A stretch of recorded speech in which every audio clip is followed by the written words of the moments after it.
क्या हुआ कि कल के वीडियो की स्टार्टिंग को देखकर बहुत सारे लोगों ने बोला कि कैमरे में चिपक के हे गाइस मत बोला कर। तो इसीलिए हे गाइस कॉमिक बस के एक और एपिसोड में आप सभी का स्वागत है। तो falcon and the winter soldier का एपिसोड 6 मतलब फाइनल एपिसोड भी खत्म हो चुका है। मैं इसे falcon and the winter soldier ना बोल के कैप्टन अमेरिकन विंटर सोल्जर बोलना प्रेफर करूंगा, तो वो भी खत्म हो चुका है। और इसे लेकर इसकी एंडिंग को लेकर मैंने एक वीडियो कल ही बना दिया था एंड अपलोड कर दिया था, जिसे अगर आप लोगों ने नहीं देखा है तो लिंक ऊपर फ्लैश हो रही होगी, चाहिए और जाके देख लीजिए। और सिंस मैंने उस वीडियो में एंडिंग और पोस्ट क्रेडिट वाली चीजों को कवर कर दिया है, तो इसीलिए इस वाली वीडियो में हम उन चीजों को कवर नहीं करेंगे। तो कॉमिक वर्स से मैं हूं मोहित और आज हम लोग करने वाले हैं falcon and the winter soldier के फिनाले का ब्रेकडाउन। तो बिना दुनिया समाने को बेचे चलिए शुरू करते हैं।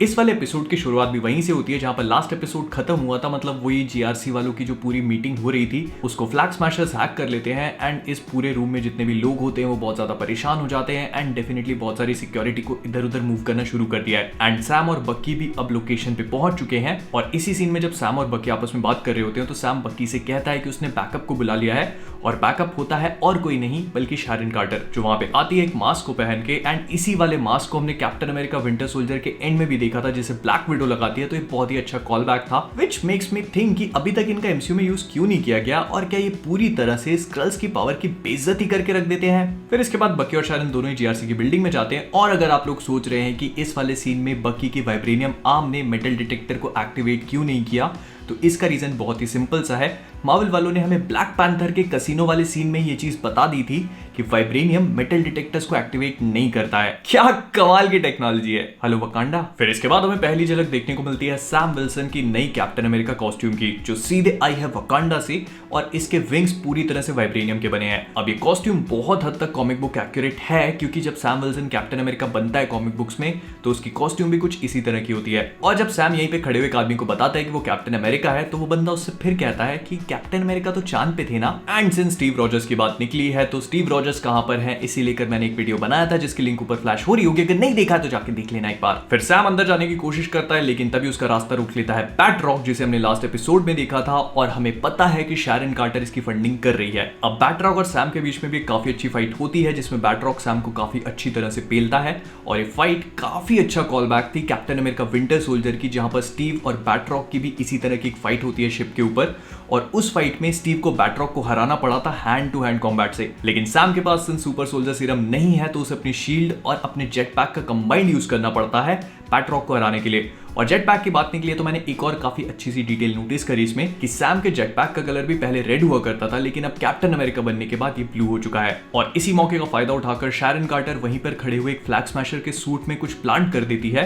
जो हमें बाद में पता चलता है कि एक मर्क्यूरी वेपर बॉम्ब होता है जिसके ब्लास्ट होते ही इस फ्लैग स्मैशर को एक बहुत ही गंदी मौत मिलती है। लेकिन तब इनको पता चलता है कि कार्ली ने 2 अलग अलग प्लान्स बनाए हैं जिसमें से कुछ डिप्लोमेट हेलीकॉप्टर में जा रहे हैं और कुछ वहां पर रखे हुए बड़े बड़े ट्रक्स में। तो मार्वल वालों ने इस चीज को काफी अच्छी तरह से एंड स्मार्टली प्लान किया, क्योंकि सैम हवा में उड़ सकता है और बक्की का हवा से कोई लेना देना तक नहीं है, तो उन्होंने 2 सेपरेट एक्शन सीक्वेंसेस बनाई जिसमें सैम को हेलीकॉप्टर दे दिया और बक्की को एक बाइक के साथ साथ कुछ ट्रक्स दे दिए। अब सैम और ये पूरी की पूरी हेलीकॉप्टर सीक्वेंस देखने में बहुत ही अच्छी थी, जिसमें से सैम अपने रेड विंग का इस्तेमाल करता है और ये पता कर लेता है कि उस हेलीकॉप्टर में जितने भी डिप्लोमेट्स बैठे हैं उनमें से एक के पास फ्लाइट ट्रेनिंग है और वो हेलीकॉप्टर को उड़ा सकती है, तो उसी का इस्तेमाल करता है सैम। और जो फ्लैग स्मैशर इस हेलीकॉप्टर को उड़ा रहा होता है उसे नीचे फेंकने के बाद वो पूरा का पूरा सब कुछ बचा लेता है। और इसी बीच हम लोग ये भी देखते हैं कि सैम के पास बहुत ही ऑसम वाइब्रेनियम विंग्स हैं जिसका इस्तेमाल करके वो एक और हेलीकॉप्टर पायलट की जान बचाता है। लेकिन इसी एक्शन सीन में एक चीज और भी होती है कि जब वो पायलट सैम विल्सन को पानी में फेंक देता है तो ये वाला सीन काफी हद तक मुझे आयरन मैन 3 के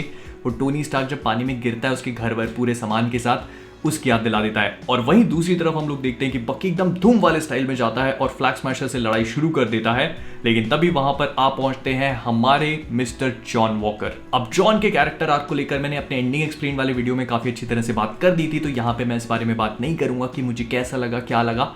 बस मैं इतना बोलूंगा कि जॉन वॉकर को जिस तरह से रिडीम किया गया है वो देखने में बहुत अच्छा था। तो अपनी ultra pro max ultimate level की शील्ड को फेंकता है कार्ली की तरफ, लेकिन वो उसे खिलौने की तरह लात मार के वहां से दूर फेंक देती है, क्योंकि ऑफ कोर्स वो वाइब्रेनियम की नहीं बनी। और इस शील्ड के बारे में जो मुझे सबसे इंप्रेसिव चीज लगी थी वो ये थी कि जॉन ने अपने मेडल ऑफ ऑनर को इसके पीछे चिपकाया था और इसके पीछे बहुत ही सिंपल सा एंड लॉजिकल रीजन ये दिखाया गया कि लमार के मरने से पहले तक वो जॉन का एंकर था। मतलब जॉन कभी भी कोई भी गलती करने लगता था तो लमार उसे सही कर देता था, लेकिन लमार की मौत के बाद अब जॉन ने एक मेडल ऑफ ऑनर को उस शील्ड के पीछे लगाया है ताकि जब भी वो कुछ भी गलत करने लगे तो वो मेडल ऑफ ऑनर उसे सही रास्ते पर लेकर आ जाए। अब जॉन और कार्ली की फाइट में मुझे एक चीज थोड़ी सी कंफ्यूजिंग लगी, जो ये थी कि जॉन के पास भी सुपर सोल्जर सीरम है, कार्ली के पास भी सुपर सोल्जर सीरम है, लेकिन जॉन वॉकर के पास इतने सालों की मिलिट्री ट्रेनिंग है तो वो कार्ली से कैसे पिट सकता है। खैर एनीवेज कार्ली जॉन को पेल देती है और उस ट्रक में जिसमें डिप्लोमेट्स बैठे थे उन्हें लेकर वो वहां से नीचे गिराने लगती है। मतलब उसे कोई नेगोशिएशन नहीं करने थे,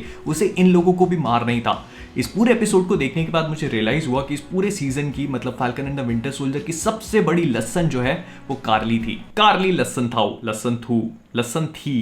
खैर तो जॉन वॉकर उस ट्रक को नीचे गिरने से बचाने की कोशिश करता है, इस चक्कर में अपनी शील्ड को भी खो देता है, लेकिन ये काम फिनिश करता है सैम विल्सन। वो आता है अपने रेड विंग के भाई बहन का यूज करता है, ट्रक को लिफ्ट कर देता है और वहां पे जितने भी लोग होते हैं देख के बहुत खुश होते हैं एंड सैम को कैप्टन अमेरिका के फॉर्म में अप्रिशिएट करते हैं, एक्सेप्ट करते हैं। अब सैम, जॉन और बकी लसंथू और उसके आदमियों का पीछा करते करते एक अबैंडन्ड वेयरहाउस टाइप की जगह पे पहुंच जाते हैं, जहां पे हमें ये पता चलता है कि शैरन कार्टर ही पावर ब्रोकर है, जो हमें बहुत पहले से ही पता था। अब एक बात बताओ, जिसके नाम में कार्टर हो कैसे किसी का नहीं काटेगी? गंदे जोक्स।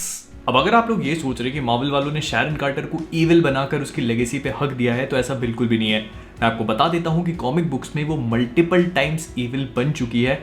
कई बार ब्रेन वॉशिंग हो गई थी उसकी, कई बार उसने हाइड्रा को जाके ज्वाइन कर लिया था। तो मार्वल वाले अपने सिनेमैटिक यूनिवर्स में भी कुछ कुछ इसी एंगल को प्ले आउट करने की कोशिश कर रहे हैं। ऐसा नहीं है कि उसकी लेगेसी पूरी तरह से खराब हो गई है। और हाँ, जहां तक है उसका पावर ब्रोकर बनने वाला एंगल, मार्वल की आने वाली सीरीज आर्मर वॉर्स में काफी बड़ा पार्ट प्ले करेगा, जिसमें हो सकता है कि वो टोनी स्टार्क के जितने भी आर्मर्स और डिजाइन हैं उनको ब्लैक मार्केट में बेच दे, और जब वो गलत हाथों में पड़ेंगे तब जाकर रोडी, आयरन हार्ट और शायद बाकी के सुपर हीरोज को आना पड़े इन सब चीजों को रोकने के लिए। तो मतलब ऐसा नहीं है कि मार्वल वालों ने यहाँ पे कोई गलत काम किया है। कॉमिक बुक्स में भी शैरन कार्टर इविल बन चुकी है। तो शैरन क्या करती है कि बैटरॉक को शूट कर देती है, जिसे देखकर कार्ली शैरन को शूट कर देती है, और ये सब कुछ देखकर सैम से रहा नहीं जाता और वो कार्ली को रोकने वहां पे पहुंच जाता है। अब कार्ली और सैम के बीच में थोड़ी बहुत फाइट होती है, जिसमें सैम फाइट बैक भी नहीं करता, लेकिन इसी मौके का फायदा उठाकर शैरन कार्टर कार्ली को शूट करती है और उसे लसंथू से लसंथी बना देती है। अब जो लोग ये सोच रहे हैं कि सुपर सोल्जर्स को बुलेट से शूट करके नहीं मारा जाता, तो मैं उनको याद दिला देता हूं कि ज़ीमो यही काम सिविल वॉर में कर चुका है,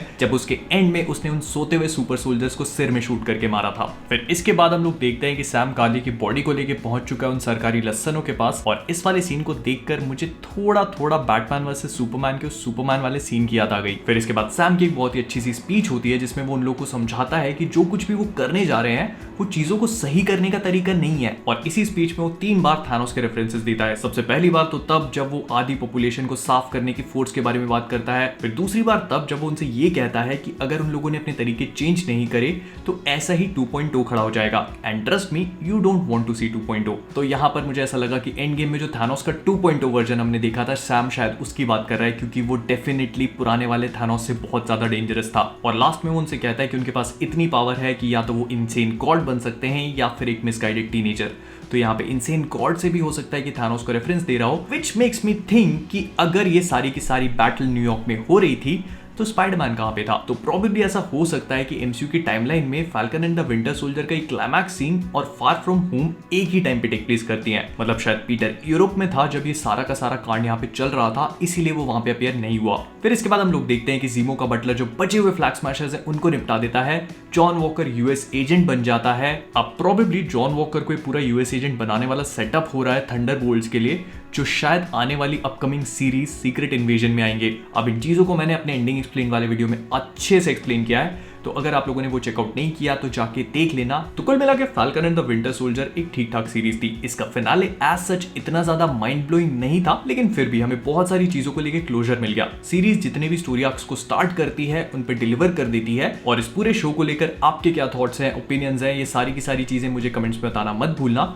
तो विद दैट बीइंग सेड हम लोग इस वीडियो को यहीं पे रैप अप करेंगे। अगर आपको वीडियो पसंद आया तो प्लीज इसे लाइक और शेयर करना मत भूलिएगा।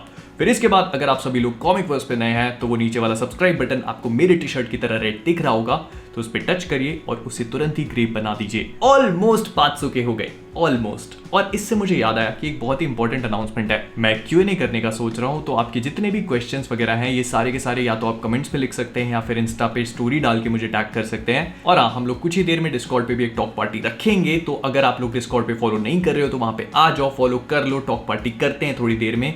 बहुत ही मस्त मस्त कन्वर्सेशंस होती है, मजा आ जाता है। और हाँ, ये Q&A वाला वीडियो इस चैनल पे नहीं, दूसरे चैनल पे आएगा, तो अगर वहां पे सब्सक्राइब नहीं किया तो कर लो। तो इन सब चीजों के बाद अगर आपको टी शर्ट अच्छी लगी है तो thecomicverse.com पे जाइए and shop away Superman discount code use करना मत भूलिएगा। जाने से पहले कॉमिकवर्स से मैं हूं मोहित, आप सभी लोग stay safe, stay inside and as always keeping awesome. मैं चला इनविंसिबल देखने। राधे जाने के लिए नहीं, भेजने के लिए आया है, और तेरे हिस्से की बिरयानी हम सब मिल बांट कर खाएंगे। 2 days later. मुझे बवासीर है पर ऑपरेशन से डरता हूँ। बवासीर एक आम समस्या है। इसके लिए वैद्य ऋषि का अर्शकल्प एक सेफ और क्लिनिकली टेस्टेड आयुर्वेदिक फॉर्मूला है।